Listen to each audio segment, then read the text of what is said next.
Hartlik goeiemôre en baie welkom vir die tweede keer vir die wat op die strand was en ook aan al ons besoekers wat hier is en baie dankie vir die moeite wat julle gedoen het om hierdie vreugdevolle dag, seker een van die belangrikste dae in 'n Christen geloofsgemeenskap se lewe en die belewenis van ons geloof en die reis waarmee ons op pad is en dit is om die opstanding van Jesus te vier. Ek wil ek weer begin met die gedig van W.E.G. Louw, wat ons vanoggend op die strand saam gelees het.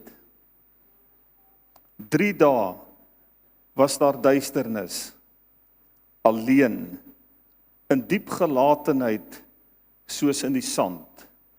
'n suiwer saad wat wag op son en reën, het al sy sterflikheid stil weggebrand. Die swaar en trae slakke van die vlees, sy onrus, vrees, verwarringe en waan, dat hy een met die Vader en die Gees verheerlik in die lig weer op kan staan. Die wagte kon in daardie gloed nie kyk nie. Die steen is afgewentel deur 'n wind, wat uit 4 hemelstreke op die aarde stryk, dat dit vergrysel is tot stof en grind, en soos uit diepe duisternis 'n vlam, staan hoog en rank en smetteloos die lam. Ons het Vrydag 'n aand nagmaal gehou, wat in duisternis geëindig het. Die kleed op die kansel en in die kruis was ook die van die donker van die dood, en dan ook het ons die stilte beleef, die stilte waarin ons sonde afgeskryf is. Maar vanoggend is dit spierwit, saam met die gloed van die son en die lig. Daarom kan ons nou die kersse aan die brand steek.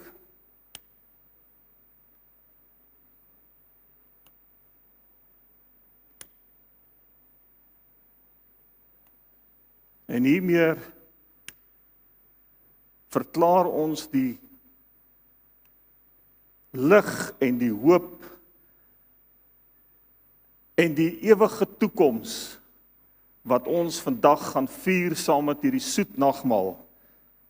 Die dankbaarheid van die opstanding van Jesus Christus. Baie welkom.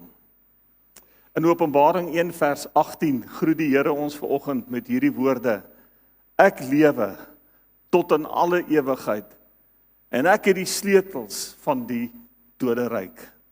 Niemand anderste nie. Nie die doderyk self nie. Jesus sê dit en is vir ons oopgesluit. Liewe gemeente, baie welkom en word vervul deur die teenwoordigheid van ons opgestane Here Jesus Christus. Die Here het dit op my hart gelê om enkele gedeeltes voor te hou as ons skriflesing vir vanoggend, Romeine 6 vers 6 tot 11. Voordat ons saam die woord van God gaan oopmaak en saam daarna gaan luister, kom ons bid dan ook saam. Here, dankie dat u woord lewend geword het, opgestaan het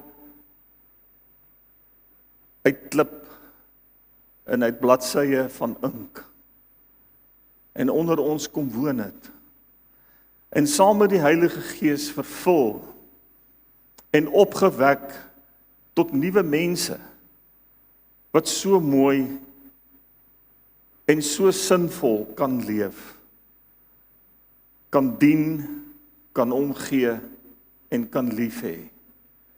Dankie vir die wonderlike ervaring van iets ver bo ons verstand, die opwekking uit die dood.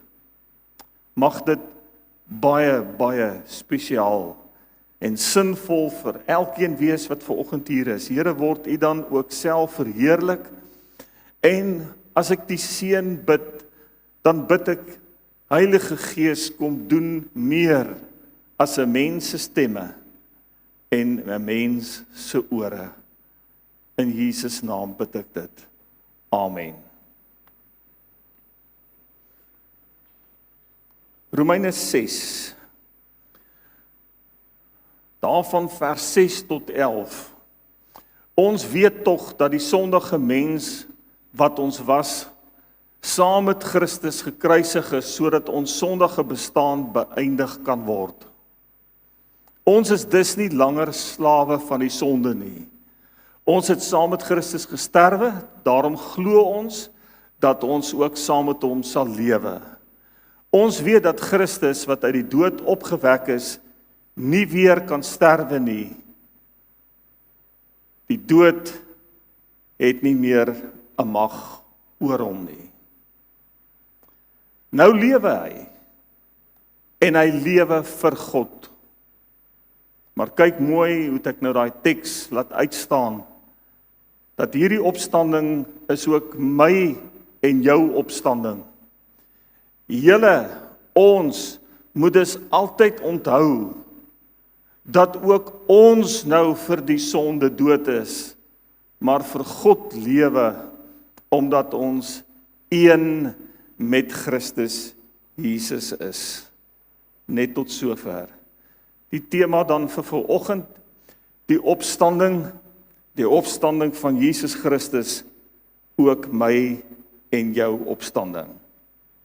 Ek het Vrydag aand het ek verwys daarna dat ons geloof en dinge wat ons beleef is soos 'n ei. En daar is 'n klomp goed wat aan die buitekant van hierdie ei sit. En dit is maklik om met die buitekant van die ei te werk. Want ons sien mekaar, ons sien 'n dominee, ons hoor hom bid, ons het die Bybel wat ons kan lees, hoewel daar ook baie vrae partykeer ontstaan uit die Bybel uit, maar die goed is alles tasbaar. En as jy deel is van 'n gemeente, dan is jy deel van 'n gemeenskap, en hier word koffie en tee gedrink, en dis 'n bazaar, en ons proe lekker kos, en ons het 'n nagmaal, en alles is verstaanbaar en tasbaar, dis nie moeilik nie.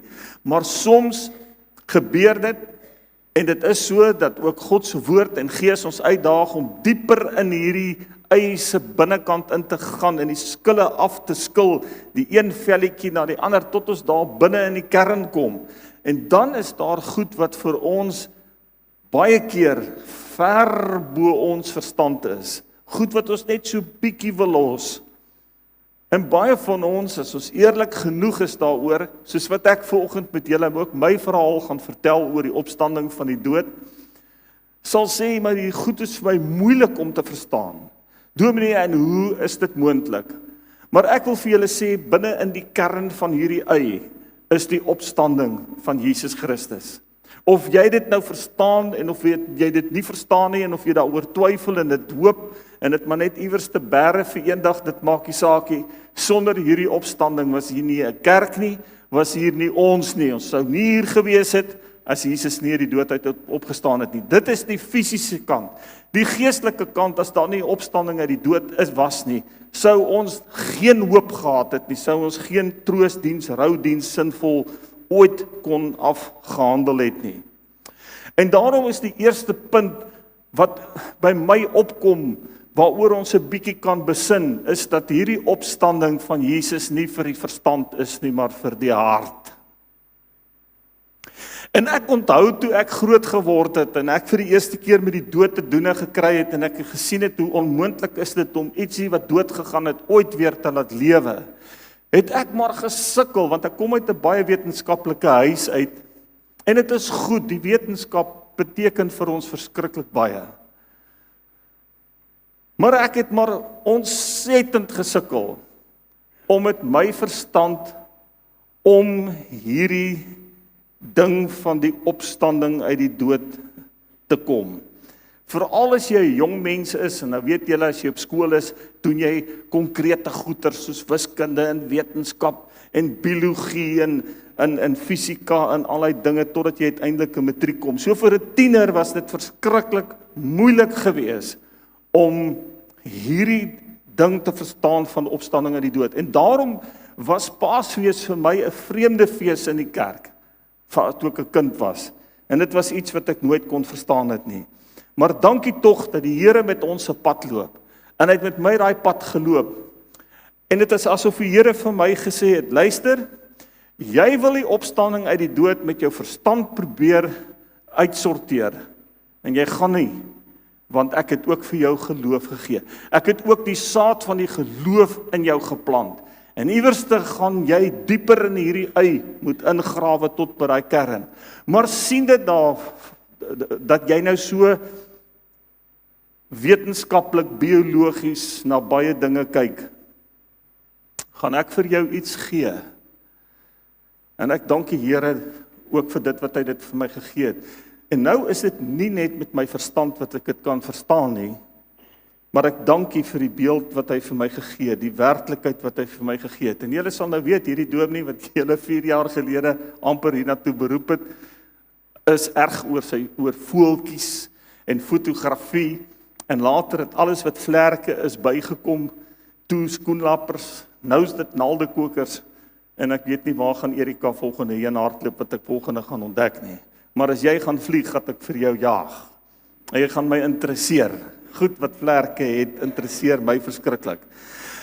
En met die skoenlappers, en ek het al hieroor gepraat, en ek het dit by talle roudienste het ek dit al gedeel.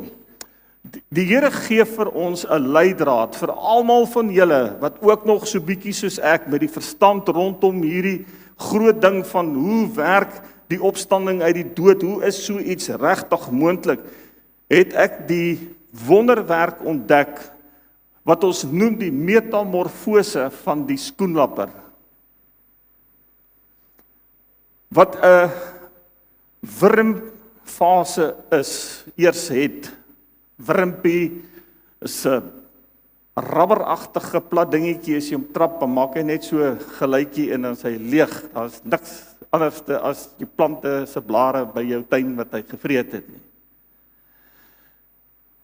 Maar op 'n dag gaan hang hierdie wurmpie hom op aan 'n takkie en gaan hy letterlik dood. Hy maak 'n harde dop wat ons nog nie kan verstaan nie, en die wetenskaplikes wat dit met hulle verstand ook wil beredeneer, ons kan dit wel waarneem, maar ons kan dit nie verstaan nie, en daar is niemand wat so wetenskaplik oor hierdie goed dink soos in my eie familie, waar ek insektekundiges in my familie het, wat met harde wetenskaplike feite werk, wat sê, ek kan nie met my verstand rondom die metamorfose, die verandering van die papie na die mooi vlinder of die mooi mot, ons kan nie om dit kom nie.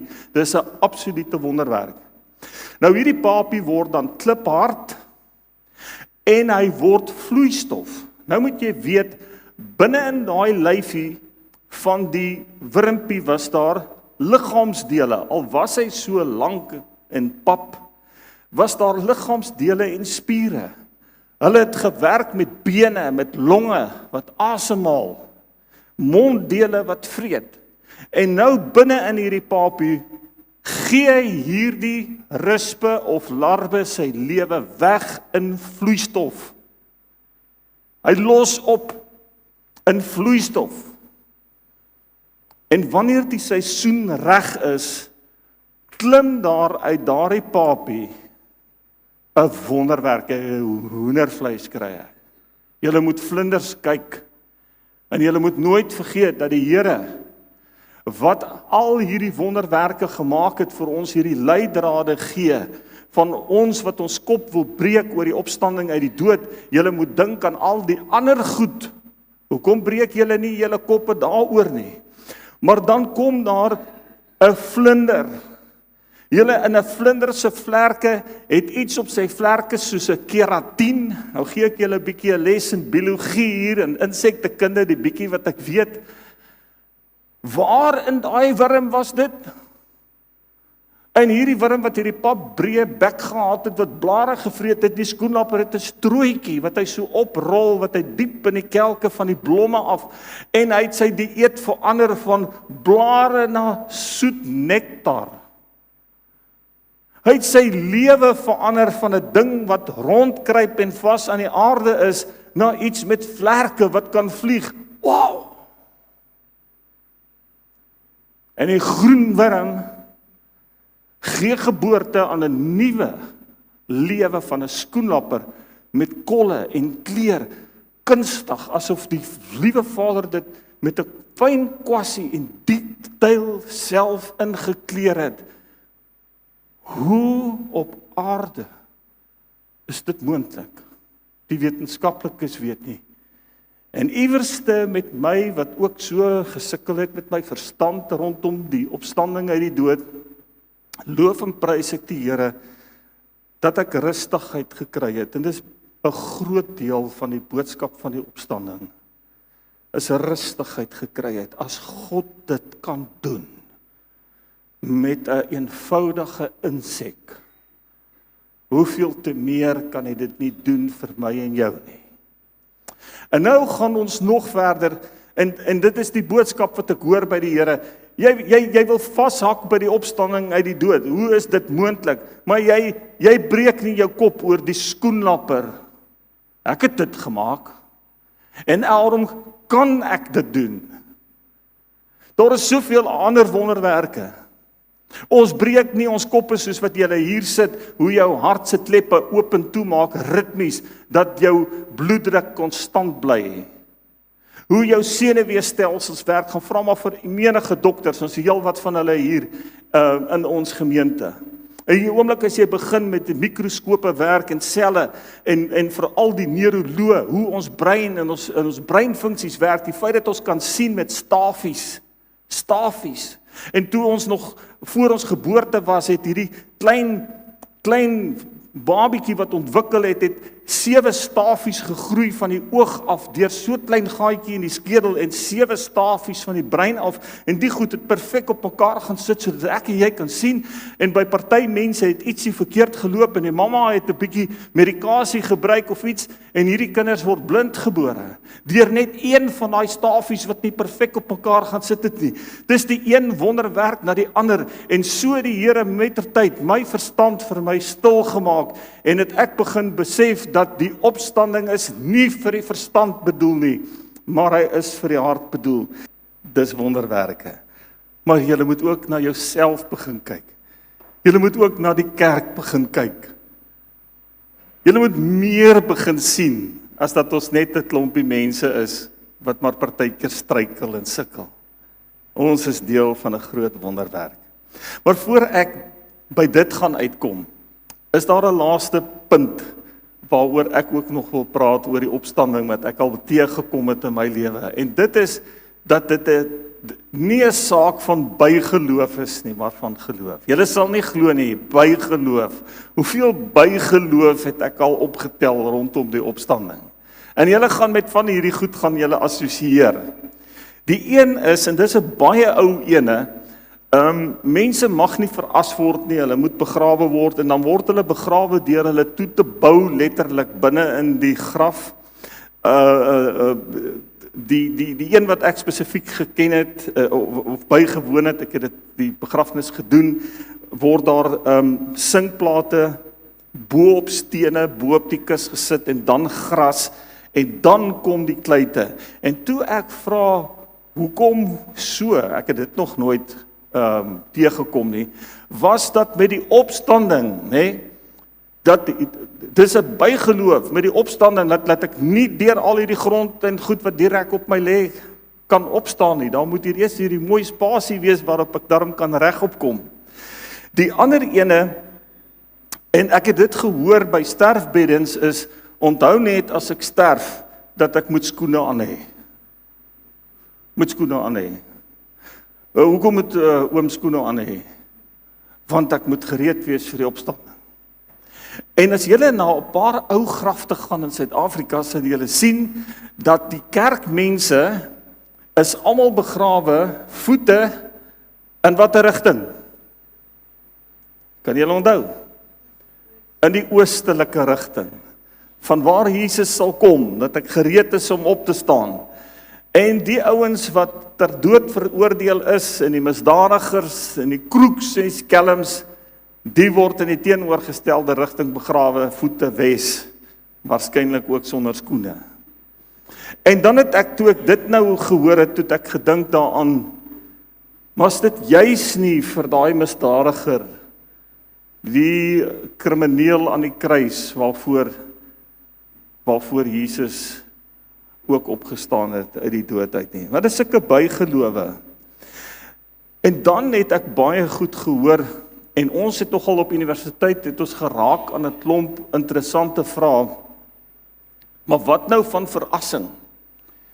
Kyk, as ek nou nog in die graf is en ek is heel en daar is 'n dak bo oor my en ek hoef nie deur vreeslike klomp grond te veg nie, het ek nog 'n kans vir 'n goeie opstanding, maar as jy van my eers as en stof gemaak het, wat dan?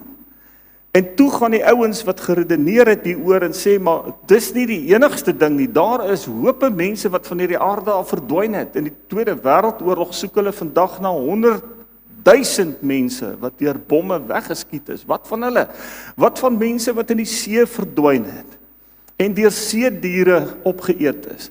Hoe gaan hierdie wat 'n stukkie in daai diertjie en daai in 'n haai se maag en alles, hoe gaan dit alles bymekaar kom? Maar vriende, hierdie is nie vir ons verstand nie. En hierdie is ook nie vir bygeloof nie. Hierdie is vir geloof en die skoenlapper is maar net 'n klein venstertjie wat die Here vir ons oopmaak wat so 'n bietjie sukkel met ons verstand om hierdie ding te kom. Verandering by God is moontlik. Maar God is 'n spesialis vir opstandings uit die dood. Hierdie aarde, gaan lees weer Genesis 1, was 'n lewelose plek. En in die volgende hoofstuk, die skepping van Adam en Eva, hoofstuk 2, word ons uit die grond uitgemaak deur God, totdat hy sy asem binne in ons blaas. Waar was ek en jy? Jy sien, die wonderwerk is nie hoe of dit as is, en of dit mense is wat verdwyn het van hierdie aarde af, of in die see weggeraak het en nooit weer gekry is, en of dit iemand is wat nogal redelik heel oorgebly het, dood is dood, en die uitmekaar val, dit is alles ewe erg, of dit doodsbeendere is wat opstaan, en of dit as is, en of dit 'n skoenlapper is wat uit 'n klein kushouertjie vloeistof klim. Waarmee het ons hier te doen? Ons het hier te doen met God se werk.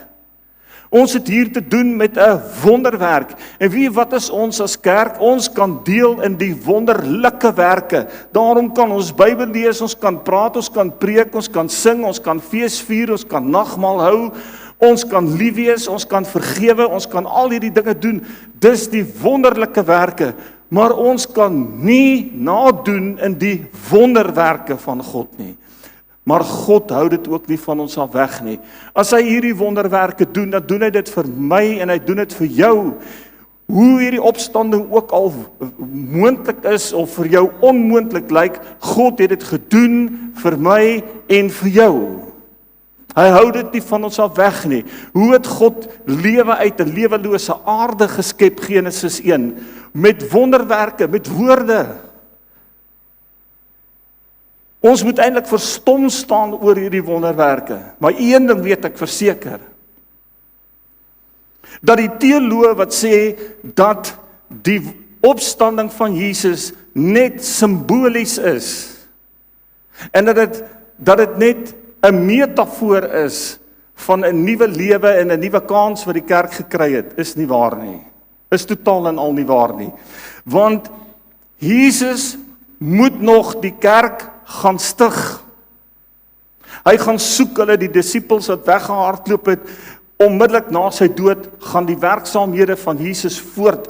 Hy moet nou gaan soek hulle wat 3 jaar saam met hom was en gesien het, hoe skoenlapers uit papies uitklim, hoe blindes kan sien, hoe dowes kan hoor, hoe dooies opgewek is, hulle het dit alles gesien, het nog nie genoeg gesien nie, want sien is nie glo nie, dit het nog nie hulle harte getref nie.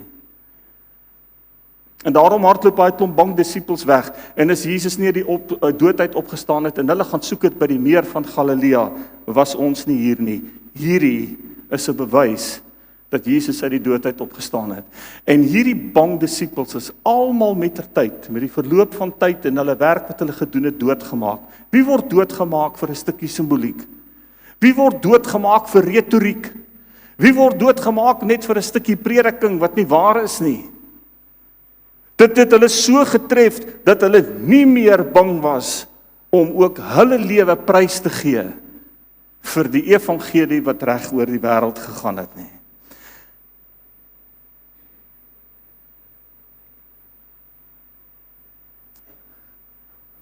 En ek en jy wat nog steeds so twyfel, jy wonder partykeer, hoekom sukkel God dan nog so met my en met jou? En Augustinus, ou groot kerkvader, hy het die wonderlike ding gesê, sonder God kan ons nie, maar sonder my en jou, sonder die mens wil God ook nie. Hy wil ook nie. En weer eens kry ons 'n kans om te deel. Ons met al ons twyfel, ons sukkel met ons verstaan en ons verstand. Hier kry ons weer deel aan die uitnodiging om saam met hom op te staan uit die dood.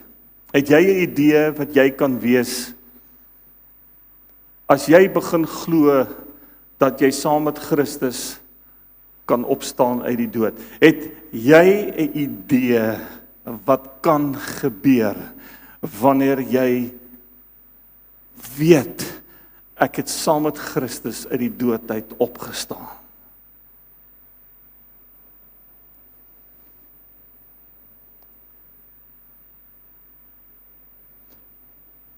Ek het 'n paar goedjies neergeskryf.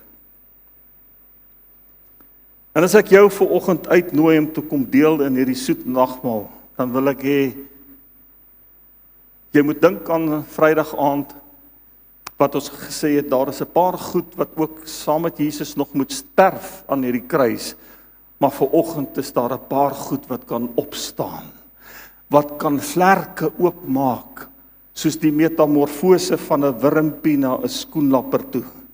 Iets nuut, iets mooi. Jy weet wat hou jou terug? Wat hou jou kokon toe? Wat hou jou papie wat nie verder ontwikkel nie? Kom ons staan op. Ons laat die goed van die verlede sterf. Goed waarin jy vaskleef. Hoe verskriklik is dit nie dat mense leef onder die gewig van die verlede en die vreugde van die hede mis. Mag die verlede en die pyn van pynlike herinneringe ook vanoggend sterf en die hede en die nuwe lewe van 'n mooi skoenlapper opstaan uit dit uit. Waarom wil jy vashou aan iets wat van jou 'n dooie ding maak terwyl God die dood weggevat het sodat jy kan lewe? Waarom wil jy kou aan die bitter en harde goed en die suurwyn drink terwyl hy dit weggevat het van my en jou af? Waarom? Nee, dit maak nie vir my sin nie. Kom ons laat onvergewingsgesindheid sterf vanoggend en laat vergifnis opstaan. Dis die mooiste, wonderlikste iets wat 'n mens oor kan beskik in Jesus Christus, is om te kan vergewe. Nie net mense naby aan jou wat lyk soos jy nie, wat dieselfde taal praat as jy nie, maar ook julle die oorloë in die wêreld, Putin en al hierdie goed wat afvryf op ons en wreedhede wat gebeur het. Kan ons lig kom? Jy kan nie vlieg met die gewig van onvergewingsgesindheid nie. Kom ons staan op om te vergewe. Kom ons maak nog 'n ding dood wat so maklik doodmaak. En dit is reg en verkeerd.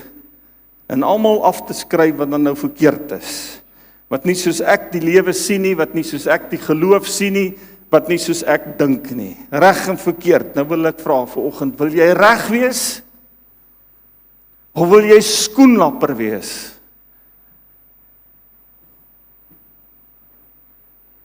En ek hoef ook nie die mooiste skoenlapper te wees nie. Maar as God my bestem het, om nie 'n wurm te wees en 'n papie te wees vir die res van my lewe, nie maar 'n vlinder, dan kies ek eerder om te sterf oor nonsens. En ek het sê 'n paar keer in my huweliksterapie vir mense wat geweldig beklei, en sê ek, hoorie, wil jy reg wees, of wil jy gelukkig wees? Julle is dit nie mooi nie. Maar jy moet eers sterf aan daai ou gedrag. Ek gee glad nie meer om binne in verhoudings of ek reg is. As ons kan gelukkig wees, dan is ek ook gelukkig, al is ek verkeerd. Dis die wonderlikste goed wat met my gebeur, soos wat ek dieper in die ei ingaan. Ek kan maar ook verkeerd wees. Ek kan maar ook verloor. Maar as mos beter dinge as dit. Ek wil hê, ons moet ook sterf oor geestelike minderwaardigheid, en dat ons vanoggend saam met Jesus opstaan, potensiële vlinder. Hoekom wil jy soos 'n wurm wees? Wie het jou geleer dat jy soos 'n wurm moet wees? Jy's vlinder. Jy's vlerke. En vlinders is mooi, en hulle hou hulle ook besig met mooi, die mooi van blomme en die soet van die kelkies van blomme. Waarom sê dit partykeer baie giftige blare en is nie lekker nie. Ek is so bly, die Here het my nie bestem om 'n wurm te wees wat deur 'n ander voeltjie gevang word en opgevreet word. In tuine kry die wurms die gif. Ek wil eerder 'n vlinder wees. Kom ons raak dood vir geestelike minderwaardigheid en dat ek nie goed genoeg is nie. Want ek wil vir jou sê, as jy saam met Jesus opstaan uit die dood vanoggend, soos wat daai son opgekom het, gaan jy opstaan vir iets nuuts. Iets wonderliks. Jy het dit nog net nie ontdek nie. Dalk nog nie. Dood vir verskonings. O, liewe land, het ek nie al 'n klomp interessante verskonings gehoor. Verskonings, hoekom ek nêrens kan betrokke wees nie. Verskonings, hoekom ek nie moet wees waar die Here wil hê ek moet wees nie. Verskonings. En ek sien in daai videoklip hoe hierdie skoenlapper bars deur die dop van die papie en niks kan omkeer nie. Die enigste ding waaroor 'n mens beskik, waaroor baie van God se goed nie beskik nie, is ons eie verstand, ons eie remme, ons eie besluite, keuses, ons eie nee. Maar as God vanoggend vir jou sê, jy gaan opstaan en hy dop gaan begin breek, wat is jou verskoning? Kan jy dink as daai skoenlapper moet sê, nee, ek's nie goed genoeg nie, ek gaan nie vlieg nie, ek gaan nie vir die mense op aarde wys hoe mooi en kosbaar is ek nie, ek gaan ook nie God verheerlik met dit wat hy eintlik met my bedoel het nie, te wees nie, ek gaan nie, ek het al die 110 verskonings, ek is 'n minderwaardige ou skoenlappertjie. En as jy nou in skoenlappers belangstel, is die meeste skoenlappers in Suid-Afrika nie groot en kleurvol nie, maar klein en vaal. En weet wat, dit is net so spesiaal. Wat is jou verskoning? Kom ons sterf aan die kruis met ons verskonings en ons staan op volgens saam met Jesus, want ons deel ook, as jy in sy liggaam wat gesterf het, deel jy ook in die heerlikheid van sy opstanding. Kom ons raak dood vir verskonings, kom ons staan op met geleentheid, opgewondenheid, my gawe, ietsie wat ek kan doen. Die volgende een wat ek aan gedink het, is om weg te kruip en weg te hardloop. Dink maar net aan Jona.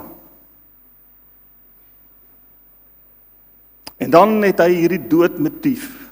Hy sak af totdat hy in die maag van 'n vis kom, en hy meng met die pensmis van 'n walvis. Hy moes eers tot daai vlak sak, vir 'n metamorfose van 'n profeet wat uiteindelik kon gaan doen wat die Here wou gehad het hy moet doen.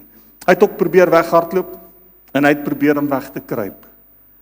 Dit het nie gewerk nie.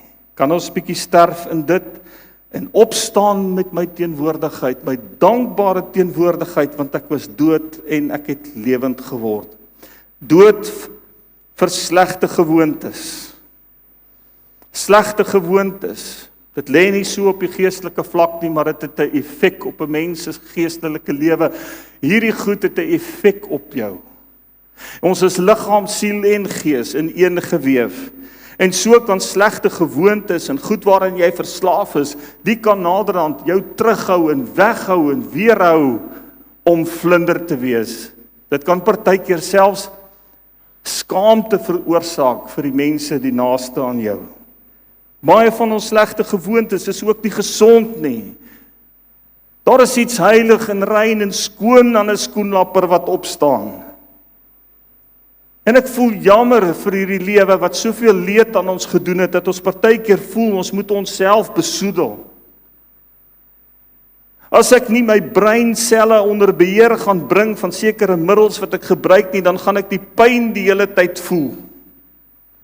Agter hierdie boodskap van slegte gewoontes sit daar 'n pyn, maar die pyn sit in jou hart, my liewe vriend en vriendin. Dit sit nie in jou kop nie. Dit sit in jou hart. En as jy saam met Jesus opstaan, kry jy ook 'n nuwe hart. Kom ons raak dood vir slegte gewoontes en laat dit oorwin. Dood vir ongeloof en twyfel. Al hoe meer vandag wil mense net sien is glo. Selfoon waarin ons in 'n maand se tyd 1 miljoen keer vat. 1 miljoen keer aan hierdie konkrete goeders. Wonderlik. Geen probleem daarmee nie, maar dit kan ons so laat twyfel oor iets wat dieper binne in die ei lê, baie dieper as selfone, rekenaars ensovoorts ensovoorts. Wiskunde en wetenskap, dieper, weer die geloof laat opstaan. En dan angs, vrees, die toekoms. Ek het Goeie Vrydag het ek gesê, is al interessant, Goeie Vrydag, en ons is in 'n week wat die wêreld so uitmekaar uitval. Die oorloë, die invloed van brandstof en voedselpryse, die invloed op ons die hele lewe, gebeur duisende kilometer van ons af en het 'n effek op ons. En ten spyte hiervan, gaan die lewe voort. Ten spyte hiervan het ek gister 2 mense in die huwelik bevestig. Ten spyte hiervan het ons die soet van nagmaal, het ons die opgewondenheid van hom opgewek te word saam met Jesus Christus.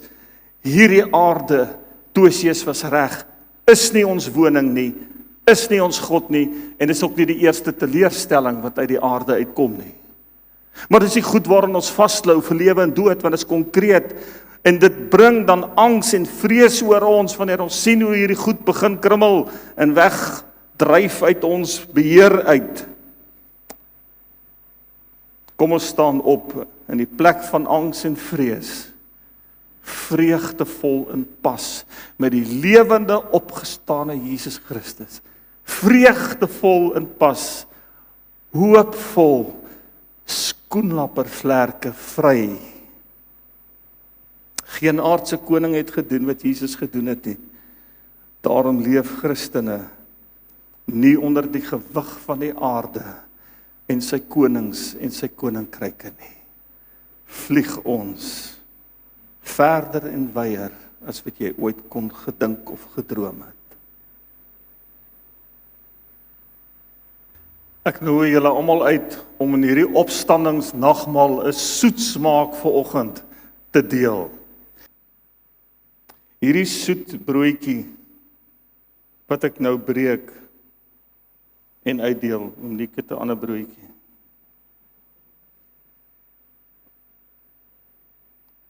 Is die soet van die sterf in die liggaam van Jesus maar die opstanding vir 'n nuwe bestemming. Nie net vlinder hier nie, maar vlinder vir die ewige lewe. Kom ons neem dit en eet terwyl die woorde van die Onse Vader nog vars in ons geheue is, en ons word deel van die opstanding van sy liggaam.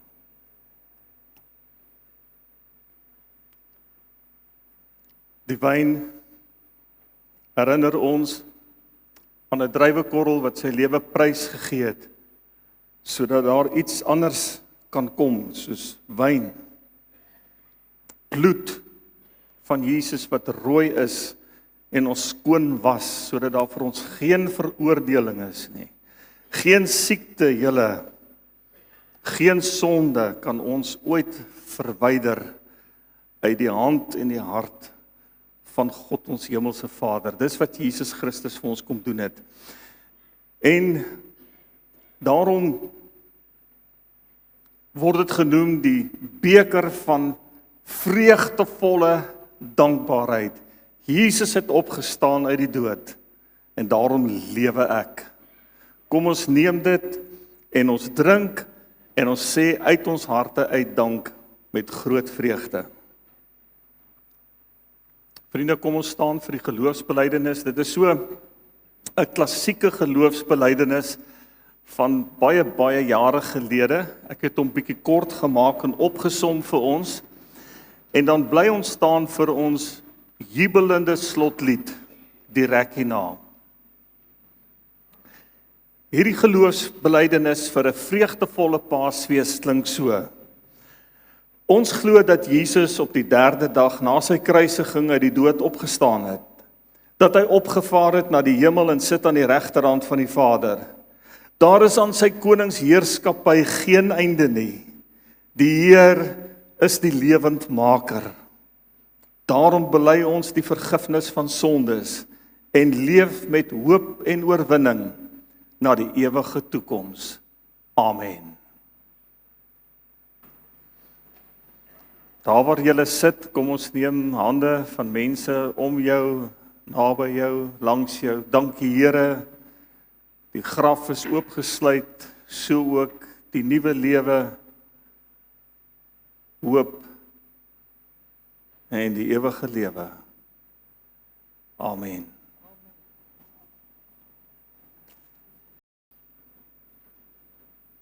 Here, nou kan ons ook voluit lewe, rustig, sonder angs. Die res van my lewe en my hele toekoms is onder beheer van ons opgestaande Here Jesus Christus. En ek dank U dat ons nie daaroor hoef bekommerd te wees nie. Seën ons in liggaam en siel en vervul ons met die blydskap en die vreugde van die opstanding. Amen.